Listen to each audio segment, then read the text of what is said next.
7 upgrade. So today I'm going to be installing the XXL2 fuel tank. Why am I doing this? Well, the fuel tank that's on there right now is cracked, it's broken, it needs to go.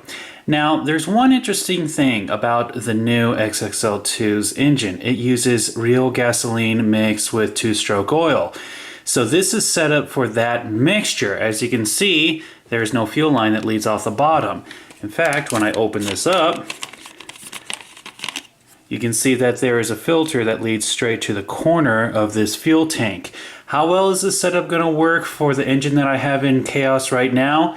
Really don't know, but it's a new fuel tank and I really do need to put this in there. So let's go ahead and get the old one out. It's held in with 3 screws. We have 1, 2, and of course 3. With those screws out of the way, I need to go ahead and unplug the fuel line that comes from the exhaust and goes to the top of the tank, as well as the fuel line that goes to the carburetor.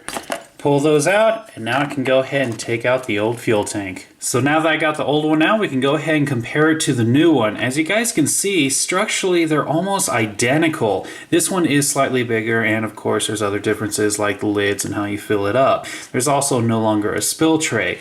And like I mentioned earlier, the fuel line no longer comes out of the bottom, it goes in through the top. But enough of this comparison, let's go ahead and get it installed. So all I have to do is drop it in just like that and attach the 3 screws. Then I'm going to go ahead and get this fuel line. This goes to the carburetor, and then this one goes to the exhaust. Now before I finish installing the fuel tank, a couple things I want to go ahead and mention. First of all, I switched out the fuel line for a clear blue one that leads to the carburetor. This way I can easily see the fuel that's coming out of there. That way I don't flood the engine when I'm trying to get it started.